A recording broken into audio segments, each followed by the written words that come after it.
ಬೇಕ್ರಿಗೆ ಹೋಗಿ ಸ್ವೀಟ್ನ ತಂದು ತಿನ್ನೋದಕ್ಕಿಂತ ಮನೇಲಿ ಈ ಥರ ಇನ್ಸ್ಟೆಂಟಾಗಿ ಸ್ವೀಟ್ನ ಮಾಡಿಕೊಂಡು ಇನ್ನೂ ಸ್ಪೆಷಲಾಗಿ ರಕ್ಷಾಬಂಧನ ಹಬ್ಬನ ಸೆಲೆಬ್ರೇಟ್ ಮಾಡ್ಬೋದು. ಬನ್ನಿ ನೋಡೋಣ. ಮೊದಲಿಗೆ ನಾನಿಲ್ಲಿ ಒಂದು ಕಡೆಗೆ 2 ಕಪ್ ಆಗುವಷ್ಟು ಗಟ್ಟಿ ಹಾಲನ್ನು ತೊಗೊಳ್ತಾ ಇದ್ದೀನಿ.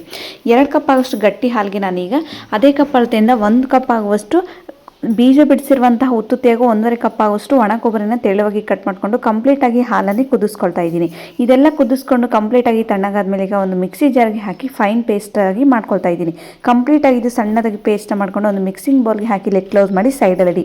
ನೆಕ್ಸ್ಟ್ ಒಂದು ಕಡಾಯಿ ಕಡೆಗೆ 1/4 ಕಪ್ ಆಗುವಷ್ಟು ತುಪ್ಪ ತೊಗೊಂಡಿದ್ದೀನಿ. 1/4 ಕಪ್ ಆಗುವಷ್ಟು ಸೂಜಿ ರವೆನ ತೊಗೊಂಡು ಚೆನ್ನಾಗಿ ಮಿಕ್ಸ್ ಮಾಡ್ಕೊಳ್ತಾ ಇದ್ದೀನಿ. ಅಂದರೆ ಇದು ಕಂಪ್ಲೀಟಾಗಿ ಗೋಲ್ಡನ್ ಬ್ರೌನ್ ಕಲರ್ಗೆ ಬರಬೇಕು. ನಮಗೆ ಬರ್ಫಿ ತುಂಬ ಚೆನ್ನಾಗಿ ಸೆಟ್ ಆಗಬೇಕಂದ್ರೆ ಖಂಡಿತವಾಗ್ಲೂ ಸೂಜಿ ರವೆನ ಮಿಕ್ಸ್ ಮಾಡದೆ ಹಾಕೊಳ್ಬೇಕು. ಇದೆಲ್ಲ ಚೆನ್ನಾಗಿ ಮಿಕ್ಸ್ ಮಾಡ್ಕೊಂಡಾದ್ಮೇಲೆ ರುಬ್ಬಿರುವಂಥ ಪೇಸ್ಟ್ ಅಂದರೆ ಉತ್ತುತ್ತಿ ಕೊಬ್ಬರಿ ಪೇಸ್ಟ್ನ ಹಾಕೊಂಡು ಒಂದ್ಸಲ ಚೆನ್ನಾಗಿ ಮಿಕ್ಸ್ ಮಾಡ್ಕೊಳ್ಬೇಕು.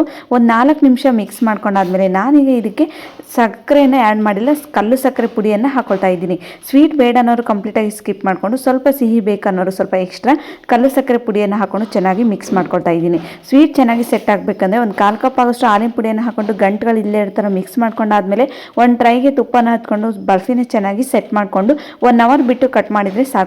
ರಕ್ಷಾಬಂಧನ ಹಬ್ಬಕ್ಕೆ ಹೊರಗಡೆ ತಂದು ಸ್ವೀಟ್ನ ಸೆಲೆಬ್ರೇಟ್ ಮಾಡೋದಕ್ಕಿಂತ ಮನೇಲಿ ಇನ್ಸ್ಟೆಂಟಾಗಿ ಈ ಥರ ಕೊಬ್ಬರಿಯಿಂದ ಸ್ವೀಟ್ನ ಮಾಡಿಕೊಂಡು ಇನ್ನೂ ಸ್ಪೆಷಲಾಗಿ ರಕ್ಷಾಬಂಧನ ಹಬ್ಬನ ಸೆಲೆಬ್ರೇಟ್ ಮಾಡ್ಕೊಳ್ಬೋದು. ನೀವೇನಾದರೂ ಟ್ರೈ ಮಾಡಿಲ್ಲ ಅಂದರೆ ಖಂಡಿತವಾಗ್ಲೂ ಒಂದ್ಸಲ ಟ್ರೈ ಮಾಡಿ. Thank you.